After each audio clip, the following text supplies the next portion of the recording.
Good evening, everybody. Welcome to part 3 of From Day 1. Course Midnight in the Desert with Art Bell, and tonight's time-traveling individual, Professor Ronald Mallet, along for the ride, ready with us here in just one quick moment.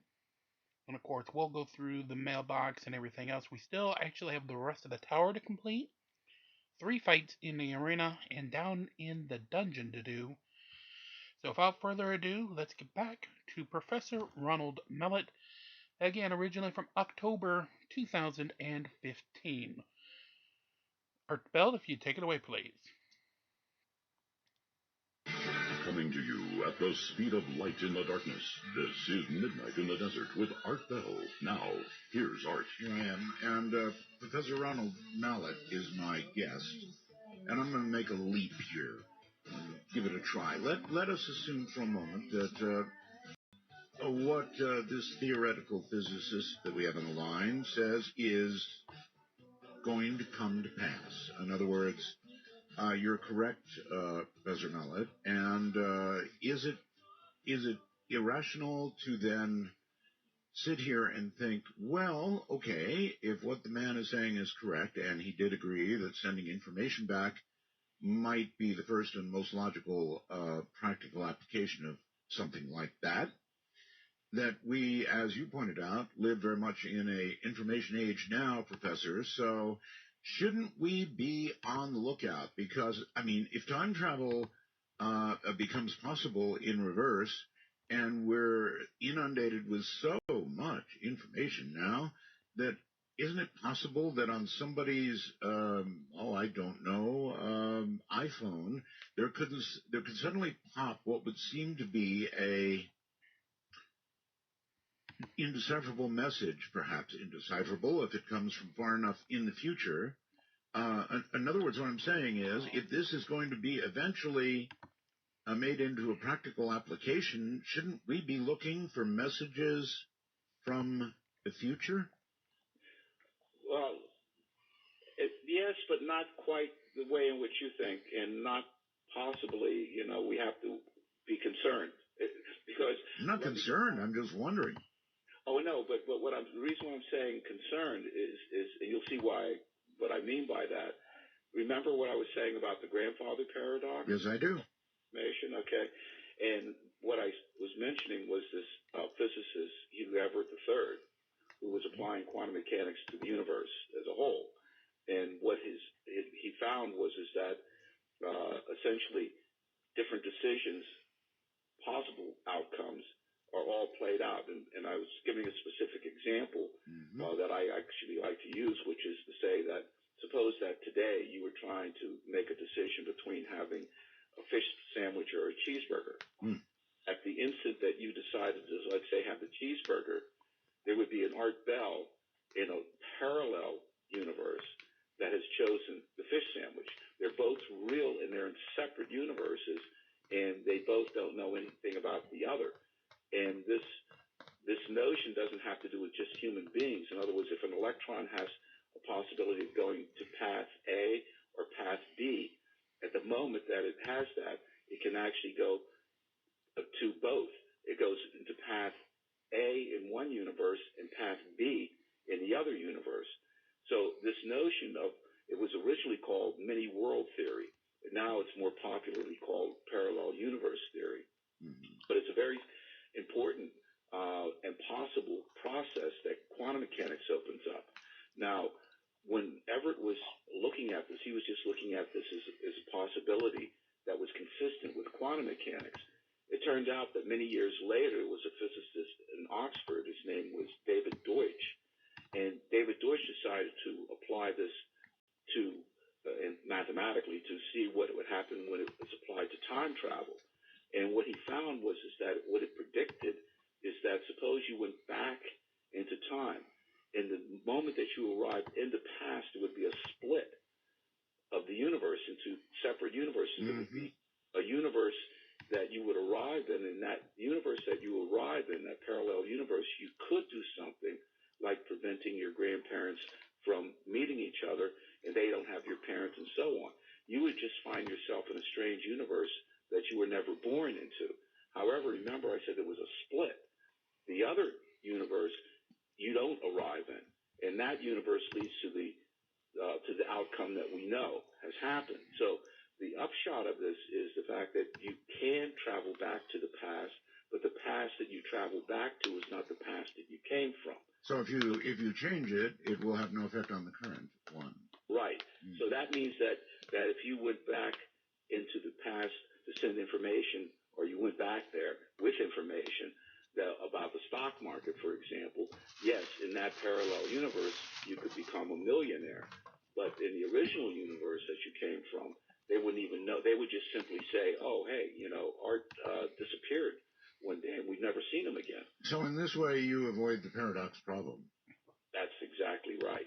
And that's one of the things that physicists believe is a real possibility, is this notion of parallel universe, and that quantum mechanics has to be taken into account. That's one aspect of it.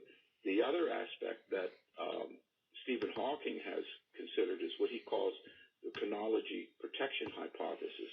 And I emphasize that word hypothesis because it's not a proof, it's not a theorem, it's just his conjecture.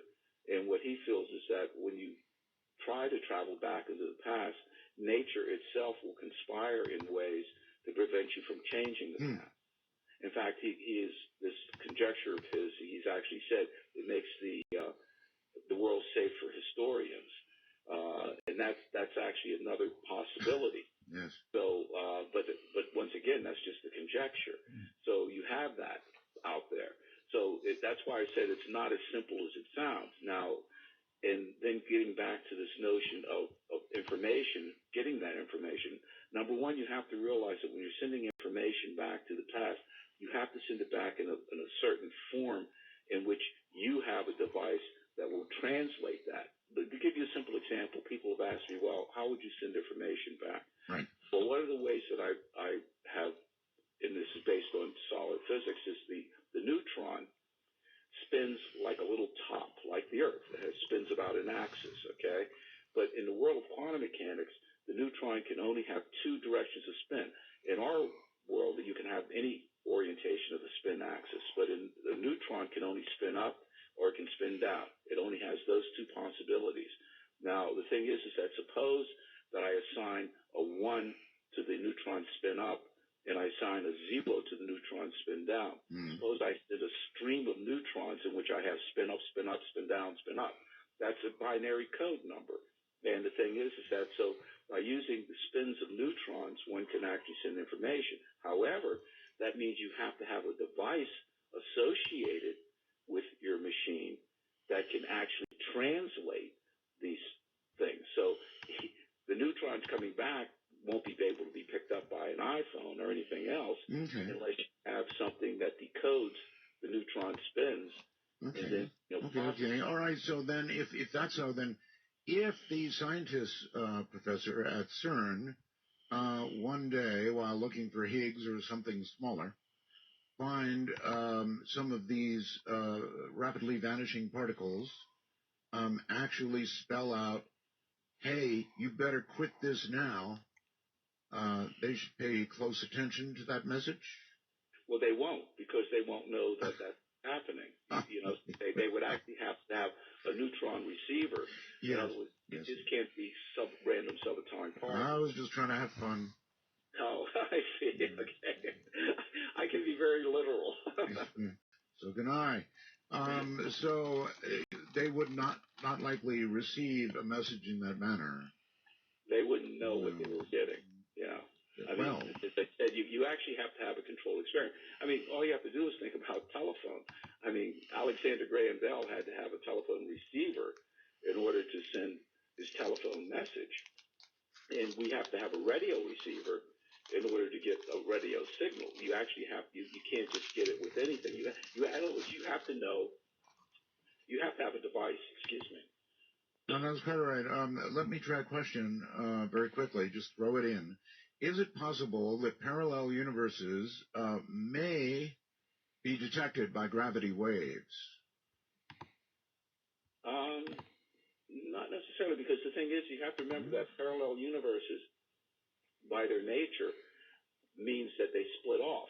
So you wouldn't know that that it was a parallel universe out there. And in fact, that creates a problem. Well, you wouldn't know except for the possibility of some gravity waves that would seem to make it when nothing else would. Well, I mean, the thing that it might explain things. It might explain things that we were wondering about. Why would this happen? In fact, that's what we think that parallel universes do. I think that's the theory. When it was originally developed, as I said, it wasn't developed for time travel. It was developed to try to see what happens whenever you apply quantum mechanics to the universe. And what it implies then is that things that we see right now that are strange could be the result of a parallel universe. But the problem is that it's hard to control that as an experiment. One of the things that one would, and that's why I said one has to be careful with the messages one does get. So let's just suppose for the moment that we now have things set up that we can receive information from the future. Okay. Okay. Here is the paradox and the problem. Now, it's not a paradox, but it's a problem. We get a message, okay, from the future. How do we know that message is from our universe or a parallel universe? Because we don't necessarily know, because the information that we could be getting, since it's from the future, it could be coming from a parallel universe. That means that we may or may not, we might have a new level of uncertainty about whether or not to act on that information. Because if we act on it and it's from our universe, that's fine. But if we act on it and it's from a parallel universe, that might not be fine. Why not? Well, because it could actually be counterproductive. It might actually say, it might be from a parallel universe saying, giving us information that, this is going to happen. And it's happening in their universe, but it's not happening in our universe. And so we're taking precautions, or we're making decisions based on information coming from another universe that isn't going to be helpful. In fact, could be catastrophic if we act on it in our universe. Well, it'd probably be something like, do something about global warming now. Well, it might be something a little bit more subtle, I'd say, and more dangerous, that we're going to be attacked by such and such a country, and that may be so in their universe, but not in our universe. And so we prepare to counterattack that country in this universe, because we think that they're going to attack us in this universe, but they're not. Well, all right, here's a question for you. Assuming that time travel or time travel for information would become possible, then you would have to imagine it might even be weaponized. Oh, I mean, that's one of the things that governments would have to deal with. That's why this notion of control of this. Every new technology has to have control.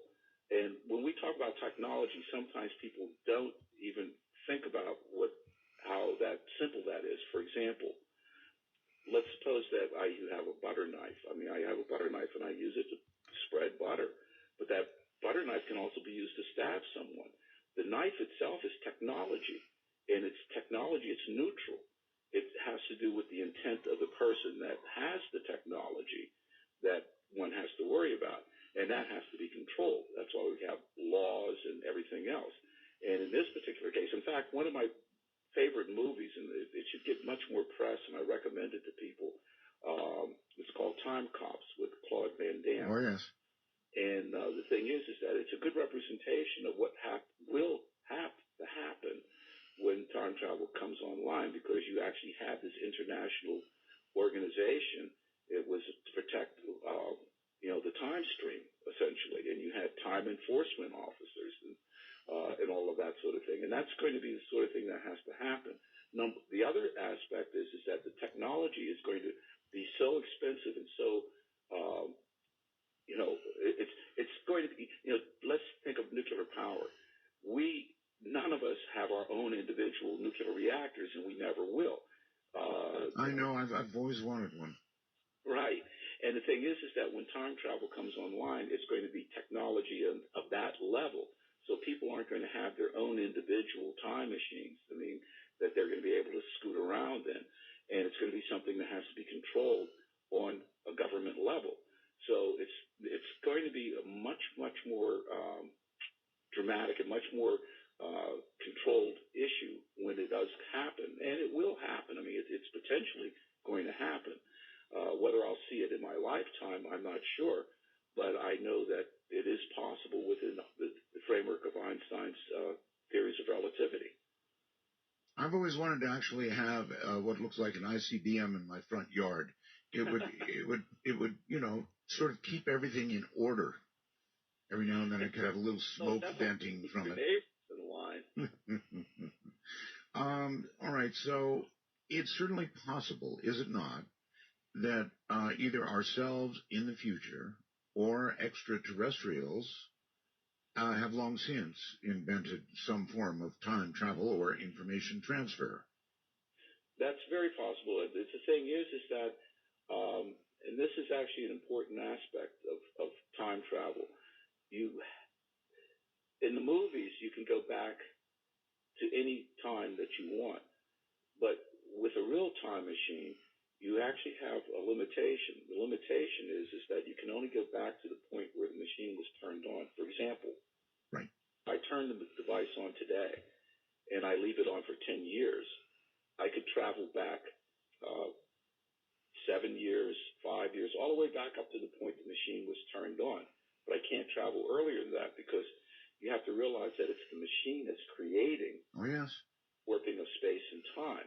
So that's an inherent limitation. With respect to humanity, but when you begin to consider terrestrial time machine. Yes. Right. And you're absolutely right, Art. I mean, with respect to an extraterrestrial civilization, it's highly likely. In fact, one of the things that we know now scientifically is that since the 90s, scientists have found what are called extrasolar planets. These are planets that are orbiting other stars. Now, as strange as it might seem, we didn't know that until the 90s. I mean, it was conjectured, but we saw observationally that there were other solar systems out there. Before, we weren't sure that other stars had their own set of solar systems.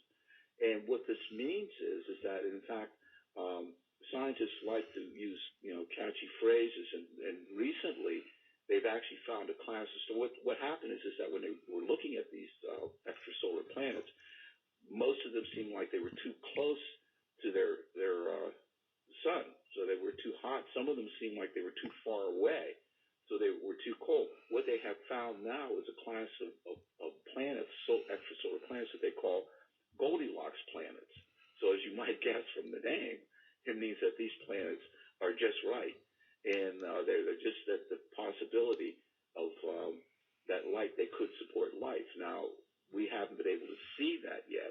And the current research that's going on in astrophysics is to determine how one determines the type of atmospheres that are possible on these planets.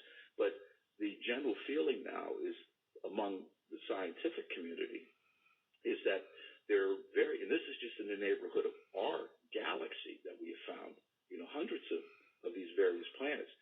And so, there are billions of galaxies. So the notion, it's highly likely that the universe is teeming with life.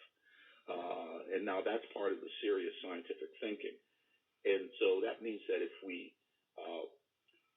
encounter, there's probably some of these civilizations that are much more primitive than us, but it's highly likely that there are civilizations out there that are more advanced than us. And they could have developed time travel technology, let's say 10,000 years ago.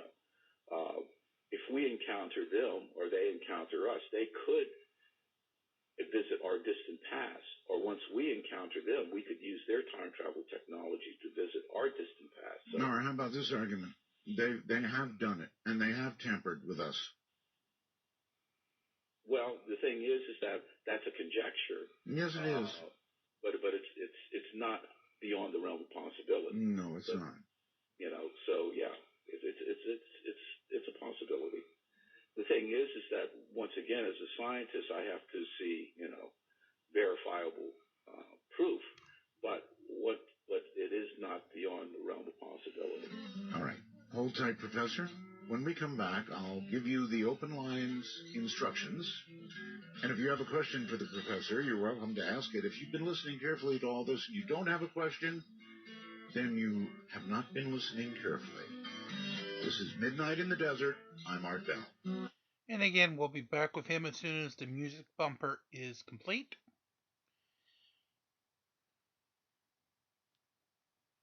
It should be in just a quick moment.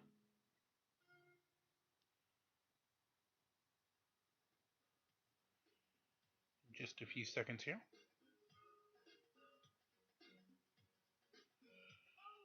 Oh, what a bumper. There we go. No waiting on hold. No requirement to kiss Art's ring. Aw, what a good talk. kiss. Join Art by And calling here you go. Again, 1-952-225-5278. Midnight in the Desert, Art Bell. That's 1-952. Call Art. Well, all right. As we talk about time travel with Professor Ronald Mallett, a very serious man involved in a very serious topic, if you would like to join in the conversation, or if you formed a question as a result of all this, here's the way you get to us. Our national number, which, for these modern days, we used to have 800 numbers. Not really necessary. Most people have plans that cover U.S., Canada calling free. So our national number is area code 952-225-5278. 952-225-5278. Beyond that, if you would like to call us from North America on Skype, that's doable. It is doable. Just put us in your phone or tablet or whatever, computer, as in Skype as MITD51. That's MITD51. If you're calling from outside North America, we are MITD55. Once again, MITD55. And once again, here is the professor. So, Professor, you've got a book, right, called Time Traveler. That's right. It's Time Traveler, and its subtitle is The Scientist's Personal Mission to Make Time Travel a Reality. And the book is both a memoir and a popular science book. I mean, it talks about black holes, wormholes, cosmic strings, lasers, quantum mechanics, and relativity, as well as the personal story, my motivation, which I just talked a little bit about. But I also go into the book, I go into much more detail about the ups and downs, because after my father died, I mean, we plunged into poverty, and it was very, very difficult. And I talk about that and how I finally, was able to, to get the money that I needed to go to college, which was not immediate. I mean, when I got out of high school, we were just too poor for me to go to college, and I went to the Air Force, and I used the GI Bill eventually. This was during the Vietnam War period. Sometimes I like to give people an example in my book, not just so that they learn something about the physics, but also learn about the possibility of achieving their own dreams. Okay.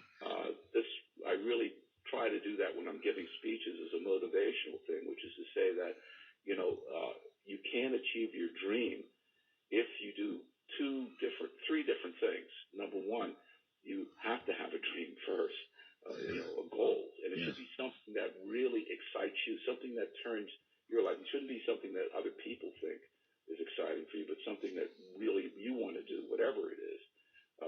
And then you have to develop a strategy for achieving that. In my case, as I said, it wasn't that I was going to go to college right away, but I developed a strategy of going into the service as an enlisted man and then getting the money from the GI Bill, and since following my father's footsteps, that allowed me to go to college. Mm-hmm. And then the third thing is what I call the self-sweat equity. That is to say, the investment of the effort in yourself to achieve that. In other words, the hard work that's necessary to do that. And if you do those three things, then there's really nothing that you can't achieve for yourself. All right, Professor, here's a question for you. If we received a message from the future, whether it would be our future directly or another another dimension's future or an extraterrestrial message, in what way would you imagine that that message would manifest? Well, once again, we would have to know what we're trying to receive. To give you a simple example in another domain is SETI, for example. Yes. So they actually are monitoring, and they're using, radio telescopes and things. In other words, yes. they are assuming that this extraterrestrial intelligence has the same sort of type of way of communicating that we have. And that's a reasonable thing because electromagnetic radiation is the same here or on the other side of the galaxy. So you have to, so the way in which it would manifest itself would depend on what we think we would be receiving. All right. Well, I'm just asking for a guess. I mean, would it be a note that would flutter to somebody's desk? No, it would have to be in a way like SETI. I mean, you're not going to get extraterrestrial information in that form. It's going to have to be in a form that they can receive the communication.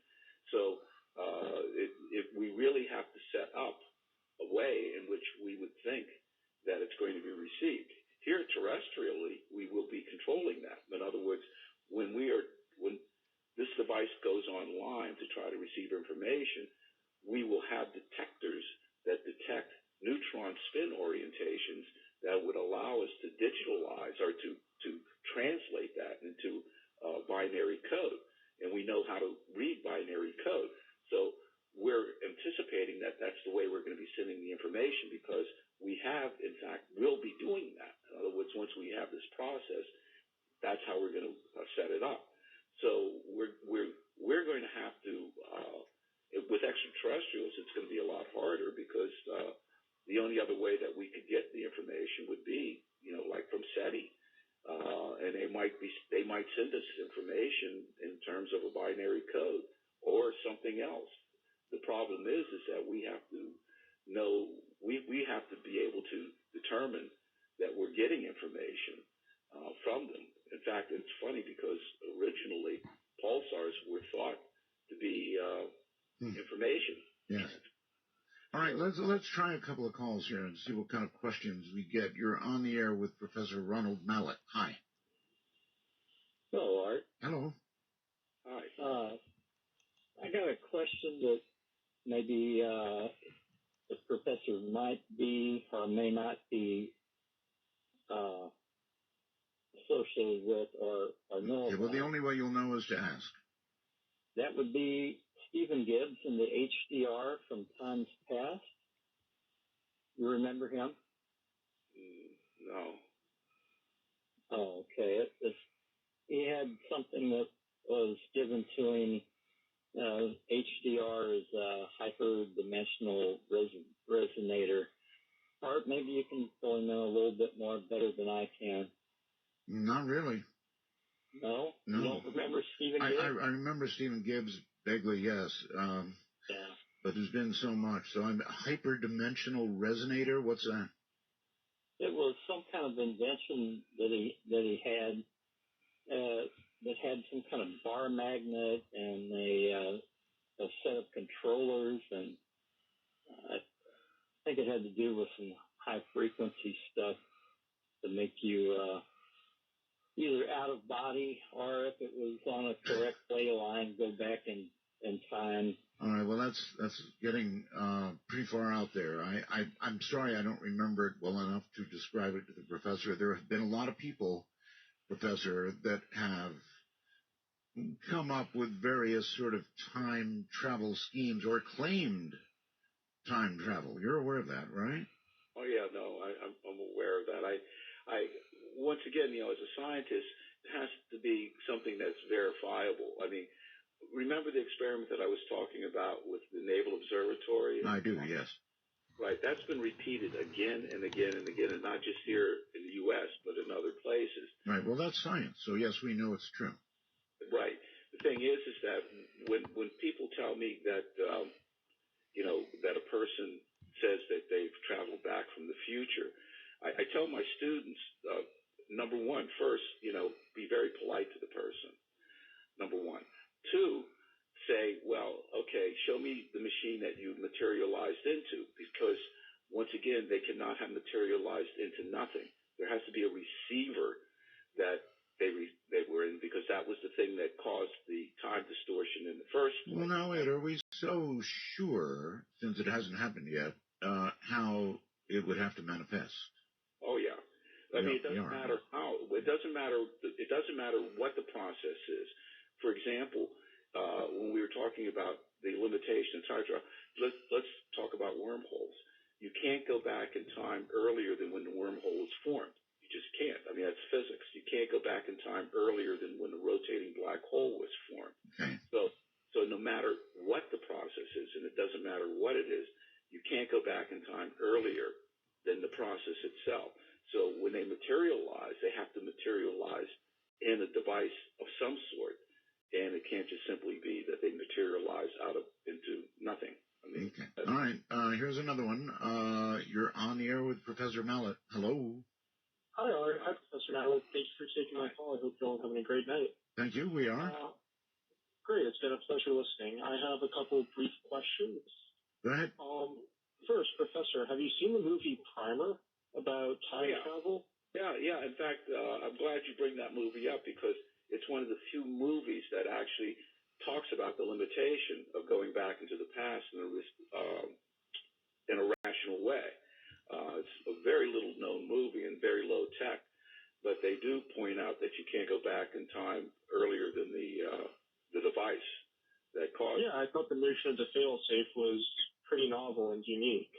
Yeah, and it's actually based on the way in which physics, operates. So yeah, I'm glad you mentioned that. Great. And my other question would be, if you're familiar at all with simulation theory. I know you mentioned, this idea that either pulsars or quasars were originally seen as, possibly information. And I'm curious to know if you're familiar at all with, this theory that posits that, we might be living in a simulation, or that there's this alignment of quasars along the different filaments in the galaxy that could suggest, different ways of the ordering of physics. Yeah. No, actually, I have heard about this notion that we might be living in a simulation, or we might be actually living in a matrix. Incidentally, one of my other favorite science fiction movies is The Matrix. The Matrix, of course. Right. Yeah. The thing is that, once again, it has to be, how does one verify that? That's the limitation. In other words, yeah, maybe it's a possibility, but how do you actually verify it? So it's one of these things that it's an interesting conjecture, but it's hard to know how one actually can, in an operational way, verify it. Sure. And my last question is, maybe I just wasn't following earlier, but if you're able to talk about the realistic and I guess the large-scale implications of being able to send information back to the past.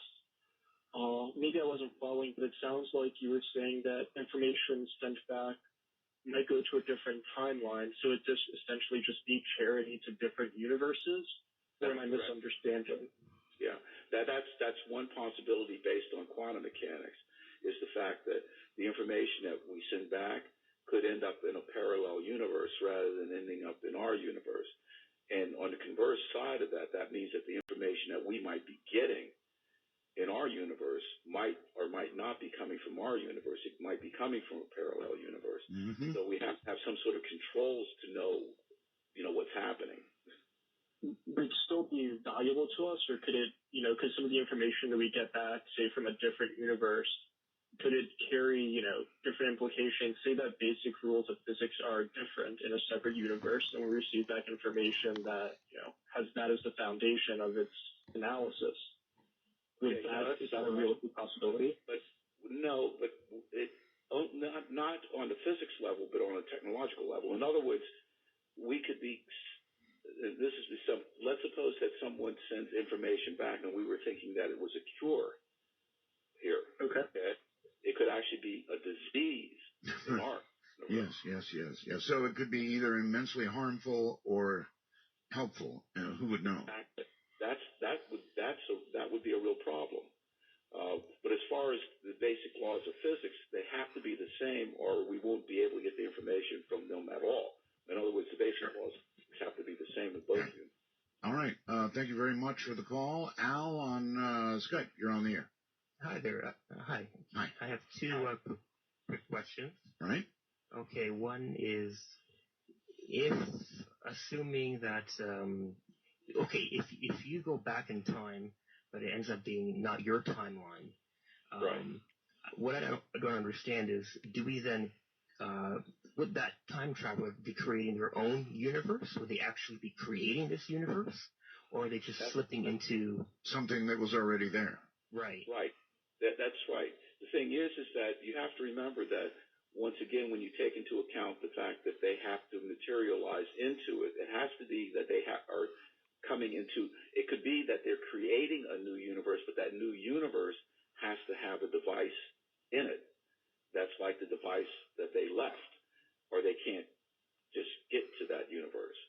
So the question is that, is it a universe that was already there, is what you're saying, and that they come into that universe? If we're talking about the parallel universe in the notion and the way in which I was talking about it, you actually would be creating an alternate universe going Wow. Yeah, that's amazing. It is, yes. My other quick question was, if, let's say we know that now that there could be Earth-like planets, even super Earths, that could be even millions of years more ahead than us in terms of advanced life. And if that's possible, this is really out there, but it's fun. It's a fun idea. If that's possible, and this super advanced civilization created a time machine, and they turned on that time machine at the time, say, when Earth had dinosaurs roaming on it, Right. Would it be possible for those aliens to say they had this time machine aboard a spaceship that just lasts a long time? Could they visit Earth and visit Earth back when it was the time of the dinosaurs? Okay. Absolutely. No, absolutely. That's a possibility.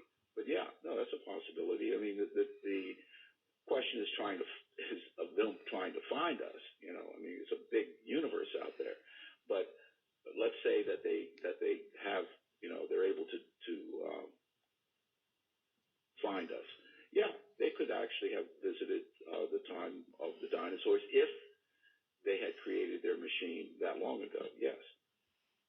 Well, if they came down with the dinosaurs, they probably left quickly. Right. I would say that would be very much so. On the phone, you're on the air with Professor Mallet. Hello. Good evening, Art. Hi. Professor Ron, the given would have to be, let's assume that the physics I have two questions, but that the physics here on Earth as we experience it is the same anywhere in the universe. So put that aside, that's a given. Could this technology that you have discovered be used for two ways? Could it be used to transport an object, and if so, how big, back through time into the future? As big as a city, as small as a person? That's the first part of the question. Okay, hold on. Let's get an answer. Right.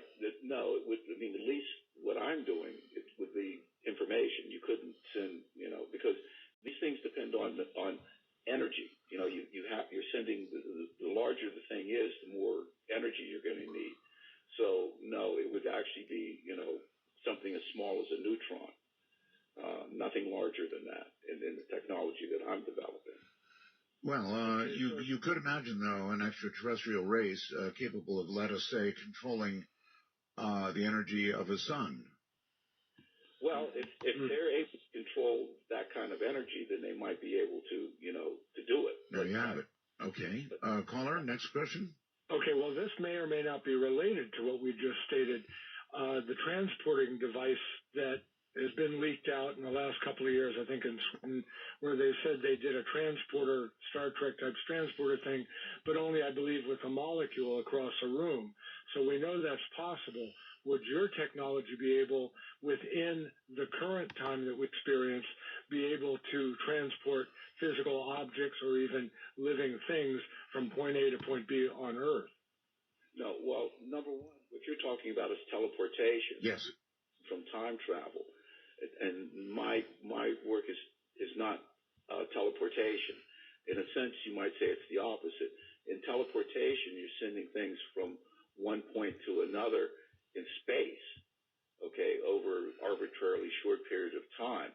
In my case, you're sending things through time over, a short period in space. In other words, you want the object to appear in the location now that you have sent it from. In other words, your laboratory is somewhere in the future, on the Earth in the future, but you want it to arrive in the past where your laboratory is in the past.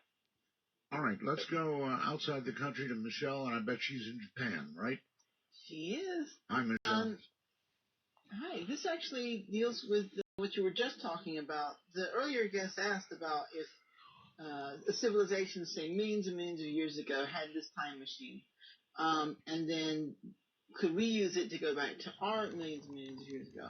The question that I had was, let's say this time machine was moved. You just said that you'd want it in a static place like a laboratory, but let's say someone built it on a ship, and then it started at point A, and then 2 million years later it was, way on the other side of the galaxy somewhere.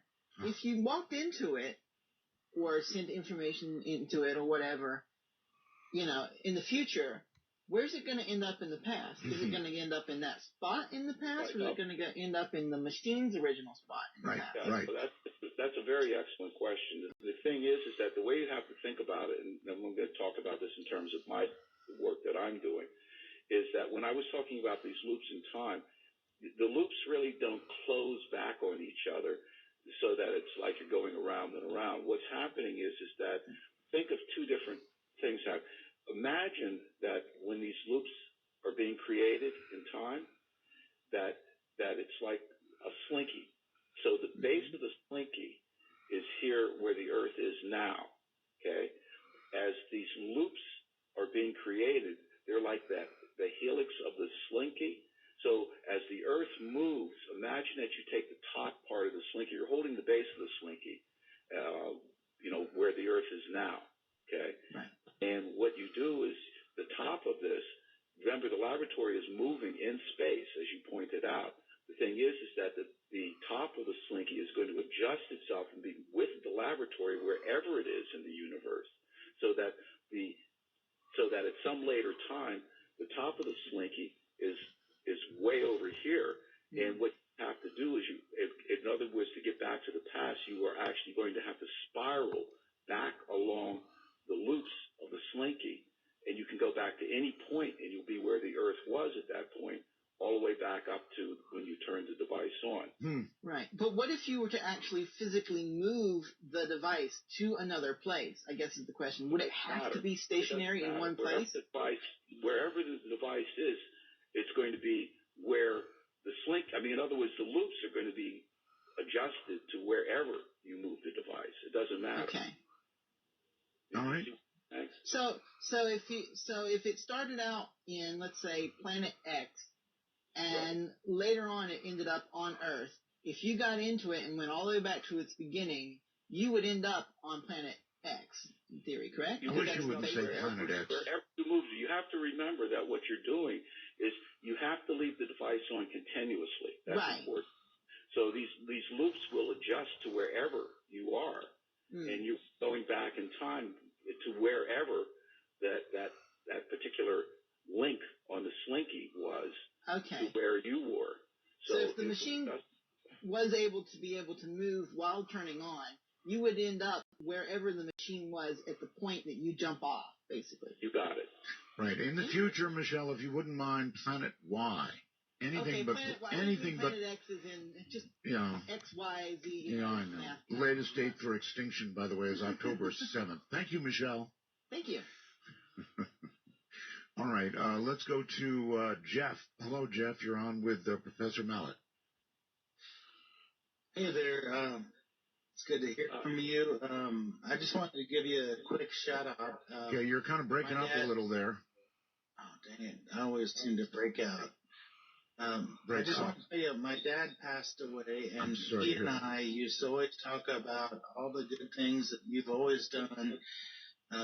He passed away this week. Okay, I'm sorry, Jeff. It's just not going to make it. That was totally broken. Try for better internet and give us a shot. Let's go to the phone, I guess. And hello, you're on the air with Professor Mallet. Hello, Art. Hi. And Professor Mallet. Hi. Josh in Utah. I have a few questions. My first question is, if time travel ever becomes possible, is it possible to completely miss the Earth when going back and forth because the universe is expanding and we are always moving? I don't know if you heard the previous call. The previous caller. That kind of ties into the previous call. Right. But that's the answer. These loops would adjust to wherever you are, as long as you leave the device on continuously. So you're not going to end up in space. You're going to end up where the device was. Right. Because the loops, as I said, it's like, as I said, this thing with the analogy of the slinky really is an accurate analogy. So without going over it again, the answer is no problem. Right. Okay, and the second question, a lot of these books that we read, like the future worlds and these dystopias, it really seems like the authors are, really experiencing this. Is it possible that some of these people writing these books are the people that are having those slips between alternate realities? Can't say absolutely no. Well, no, but the thing is that what you have to remember is that the human imagination is incredible. I mean, H.G. Wells, when he was writing this book, The Time Machine, he wrote it 10 years before relativity came on. And what he said in it almost sounds like, how did he get this information? He actually calls time the fourth dimension. That was the first time it was stated like that. And it was something that's always caused me to ponder, how did he come up with this information? So the thing is that I think that it just has to do with the human imagination rather than, the fact that they're getting some sort of outside information. One of my favorite quotes by Einstein is that imagination is more important than knowledge. Knowledge is limited, but imagination encircles the world. And what he meant by that was not that knowledge isn't important, but what he meant is that the driving force for us to acquire knowledge is our imagination. So I just think that these people are just extremely imaginative, and they could lead to the real possibilities. After all, H.G. Wells was the inspiration for me to try to understand scientifically how time travel was possible. Okay. And the final question is, there's a popular British sci-fi show that you may have heard of. In that show, the main character talks about Doctor Who? Yes, Doctor Who. I'm a huge fan. The Doctor talks about these fixed points in time where you can go through time, but there are certain things you cannot change or influence. And I'm wondering, is that probably going to be true when we get time travel? See, that's one of those things that we don't know until we do it. Because, as I mentioned, this notion of parallel universes is actually just one possible conjecture. I mentioned that, Stephen Hawking had another, and there's also the possibility, which I didn't mention, of the fact that what we think of as being part of our life, if time travel had been invented earlier, is something that that we don't even realize is different. What you were talking about as far as fixed things, that would play into Hawking's chronology protection hypothesis, that there would be things that you could alter. But once again, we don't know. And then there's that scary other possibility, which is the fact that when we do go back in time, we really do alter our real universe and change it, and that the only person who realizes that is the person who altered it. Yes. Everyone else outside of the time stream doesn't realize that. All right, you two, I'm sorry, we've got to call a halt to it there. We'll take a break and then more questions for Professor Mallet. I'm Art Bell, and this is Midnight in the Desert, stumbling through the night. And again, we're back to mute just while we're doing. I thought we were actually only a couple minutes before the end of the reset time. That's why I was trying to rush through the tasks.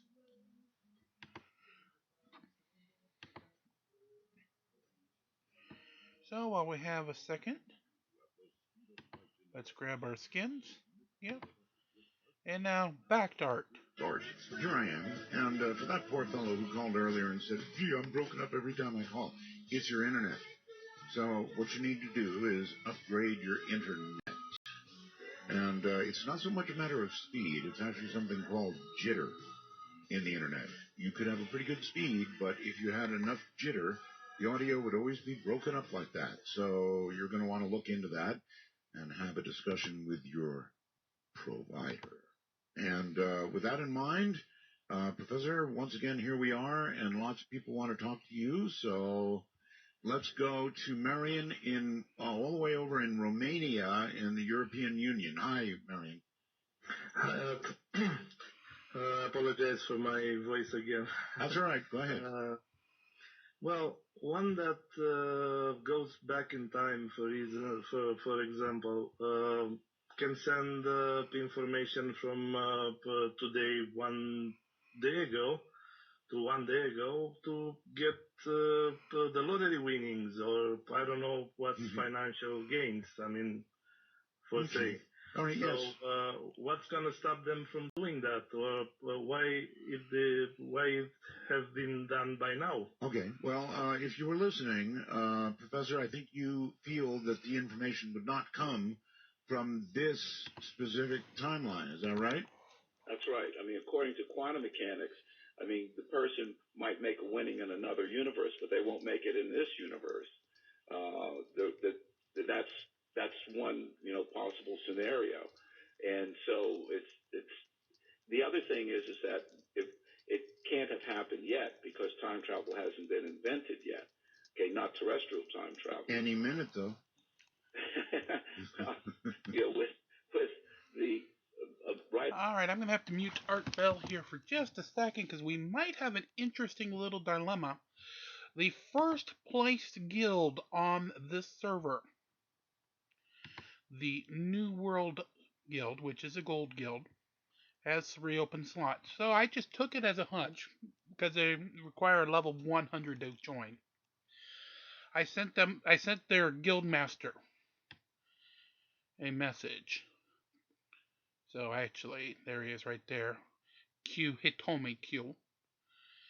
And asked him, told him who I was, the other server I'm playing, everything else, and asked him, is there any way that I could join his guild? He actually just got back to us asking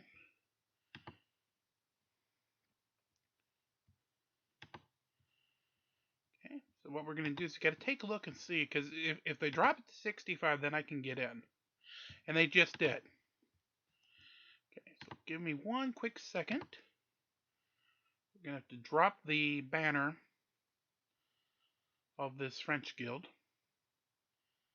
We will pay 50 emeralds, but a very cheap price to go and be on a gold guild #1 team in the conference. So members, leave, down, up, new world, pay, and now we'll fly back in the air.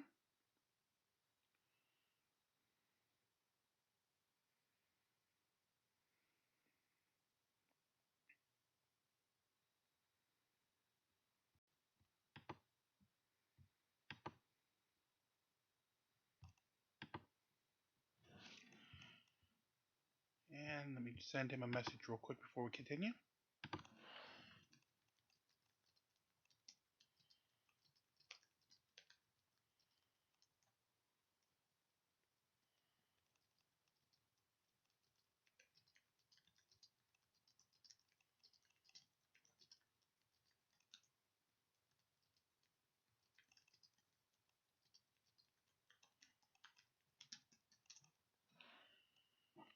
And sent him a message with thanks.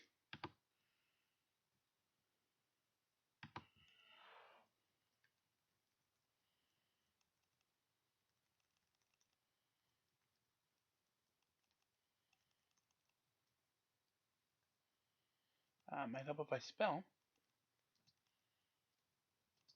There we go.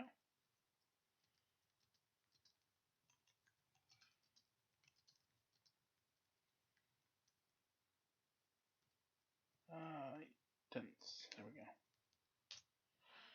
And since they're sending stickers, I send sticker. Here we go. All right. So now we'll get back to our bell as we take a look at their new guild, the New World Guild.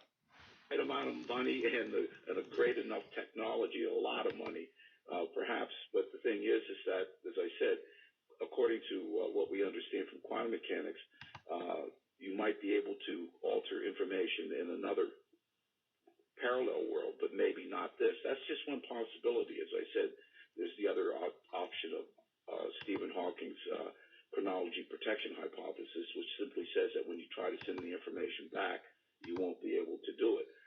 But once again, we don't know what's going to really happen when that happens.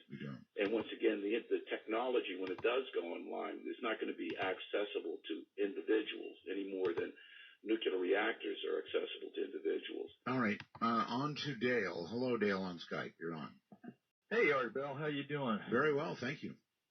Great show today. Professor, I got a couple geometry questions for you. This is a really interesting theory. Are you, with the light that you're using to create changes in the fabric, are you moving the light like in a cylinder, like you were just this, so that the light beam stays parallel and it moves around, or is it moving in a cone, like you use the analogy of stirring ice, or are you actually using like a coherent source and rotating it along the axis of the light beam? Okay, well, answer all of your questions in one. Number one, it is a coherent light source. It's lasers. In other words, when I say light, it has to be specifically laser light. Okay. The other is that it's actually you can create a cylinder of light that actually is light going like along the surface of a cylinder. So that's what you're doing. Okay. So it's coherent laser light, and it's in a cylinder pattern. Okay. So you're spinning it. Okay, but interesting. So many tie-ins with a lot of the other machines we've been hearing about lately. Mm-hmm. The other question was, with E equals mc squared, you get a whole lot of energy out of matter, and I'm wondering if this machine, this idea, is deforming the fabric of space-time in the same way that matter does. It would take a lot of light to do that. So how much light do you need? Yeah, no, that's absolutely right. As far as twisting space is concerned, it's not that much. But when it comes to twisting time, it could be gigantic. That's why we have to try to understand first how much we need, and we do actually know how much we need to twist space. But what we're hoping to learn from that is novel ways of overcoming how much we would need to twist time. It's very much the analogy that I was mentioning earlier with equals mc squared. That sounds like a simple equation, but the question is how do you get that energy out of that mass? And it wasn't even clear at all until the 30s that it was even possible, even though theoretically it was so. It wasn't until we discovered the notion of chain reaction that we actually was able to see how we could get the energy out of the nucleus, okay, to create that enormous amount of energy that we have, which results in the atomic bomb, but also in nuclear reactors. So what we're hoping is that with these feasibility studies and when we do the experiments with the twisting of space, that this will allow us to understand how we can overcome the energy barrier to cause the twisting of time. But once again, we haven't gotten to that stage yet. All right. Very quickly, I think to Vancouver, Washington on the phone. Hello. Hello, Art and Professor Mallet. Yes. I am by no means a scientist, but I have a personal theory about time dilation that I'd like to run by you and see what you might think about it. I picture simple atom like a hydrogen atom with the electron orbiting around the nucleus, describing a perfect circle. Now, let's say you accelerate that in a linear direction. It's no longer describing that circle, it's describing a spiral now. It's trading off some of its orbital velocity for the linear velocity. And the faster you accelerate it, the more elongated that spiral becomes until finally it becomes more or less a straight line. And perhaps that could explain why time slows down for theoretically, for something that is traveling, at speeds close to light. I just wonder what you might think about that.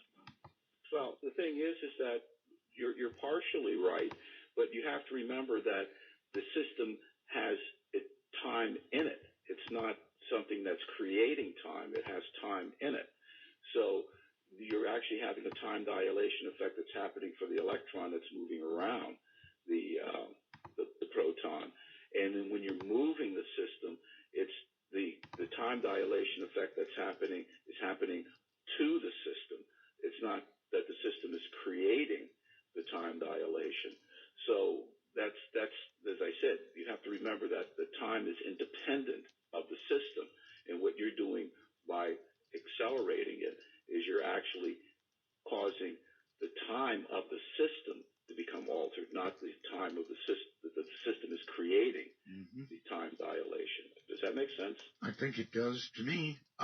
Let's go to Skype. Hello, you're on the air with Professor Mallet. Is this me? That is you. Awesome. I had a quick question for the professor. Yes. Take my answer off the air.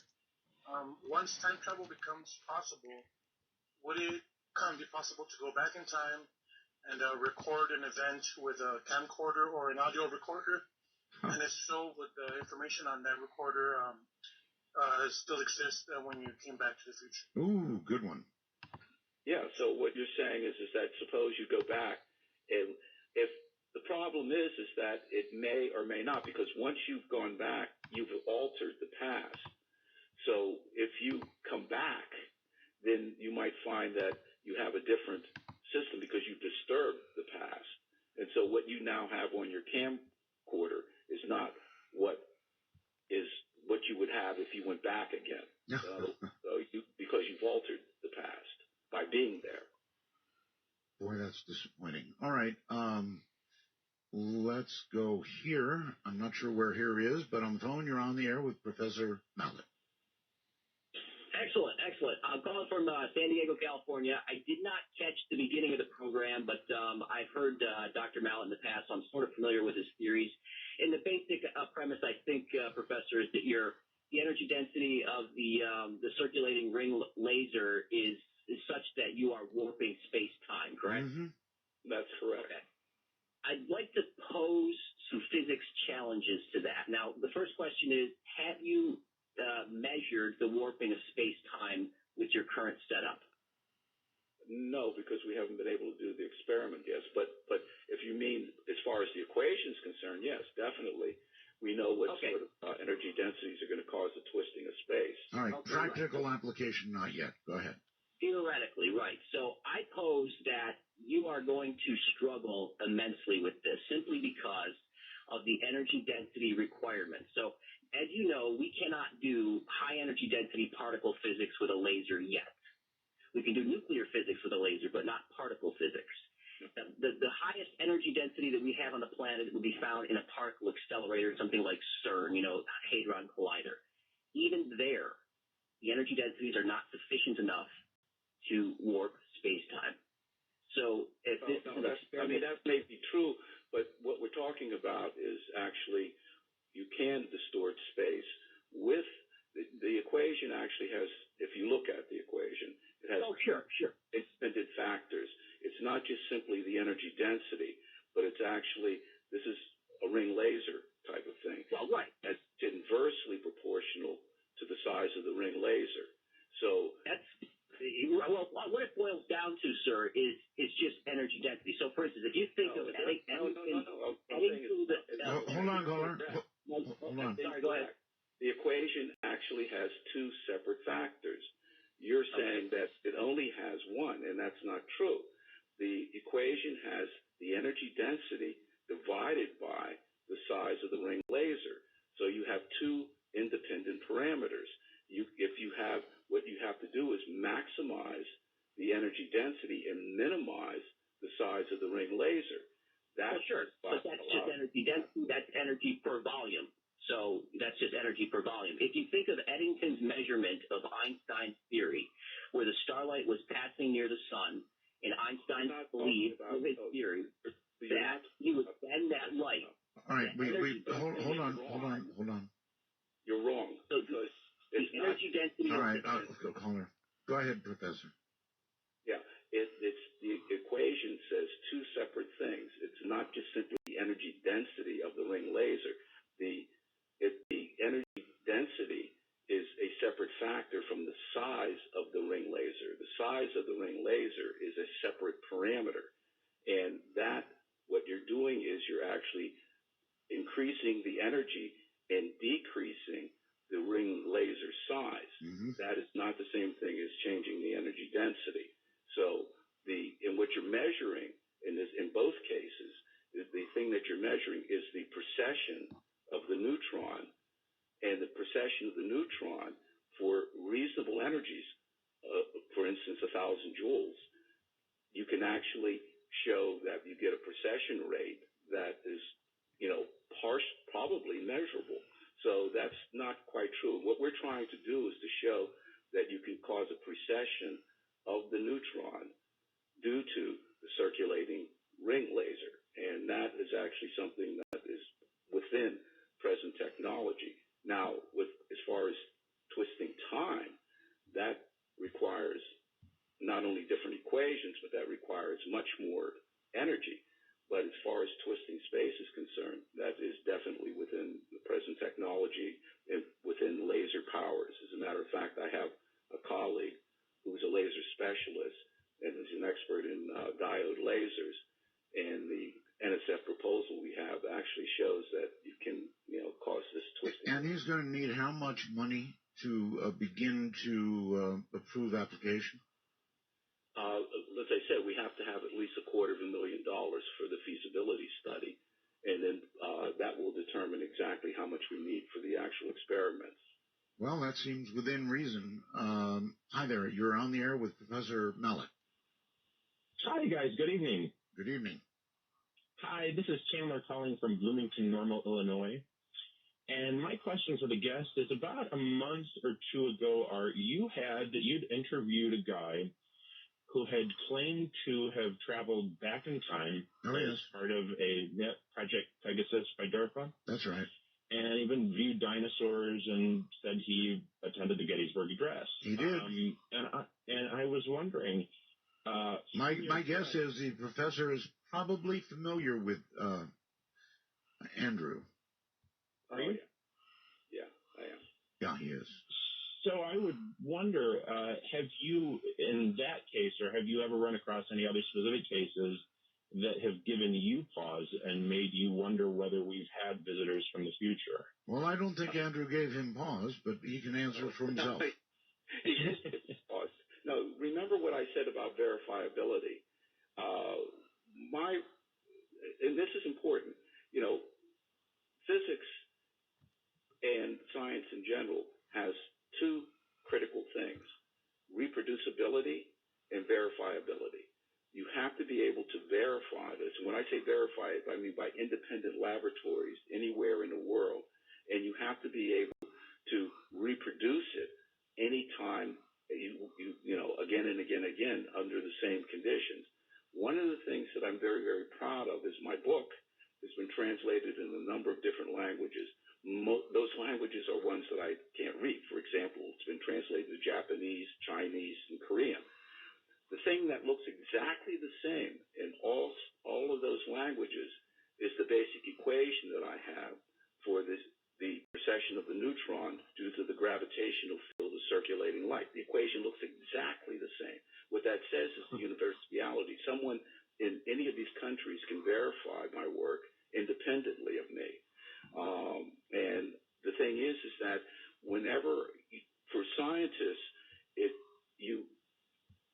you can't show in a verified way that what you have done can be done and reproduced, then it's, let's just simply say the community is skeptical. So Andrew's got to go back again. Well, thanks for your answer. It's slightly disappointing, so that's very direct. All right, thank you very much. And thank you guys. Good. Right, thank you. Professor, we are out of time, literally. One thing is I'd just like to mention, if people are interested in the book, it is available on Amazon.com. Of course. And the name of the book? Is Time Traveler. Time Traveler. All right, well, it has been my pleasure, as always, to interview you on one of my favorite topics. So, Professor, thanks a million. Thank you very much, Art, for having me on your program. I wish it could be thanks, $250,000, and you could move. Anyway, have a great night, Professor, and thank you. Thank you very much. Good night. From all the time zones involved, which is all of them, we're here on the high desert, and we're saying good night. Searching for the truth, we make it to tomorrow, for the sun to shine on you. Midnight in the desert, summer listening.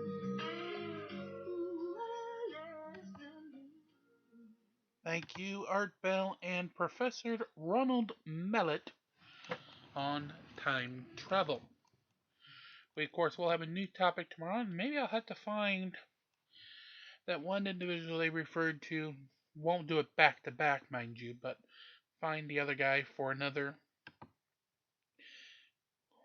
taste of going through time travel for a later episode. Now the interesting thing is, as we have some more fireworks being fired off, you see now we hold a gold frame, and that's because of the new guild in question. Let's see. Oh, I'm gonna have some reading to do and some questions to answer, so we will go ahead and I'll get to that separately for later.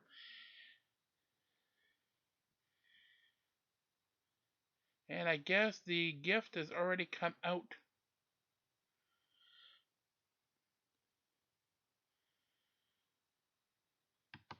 To go ahead and do so.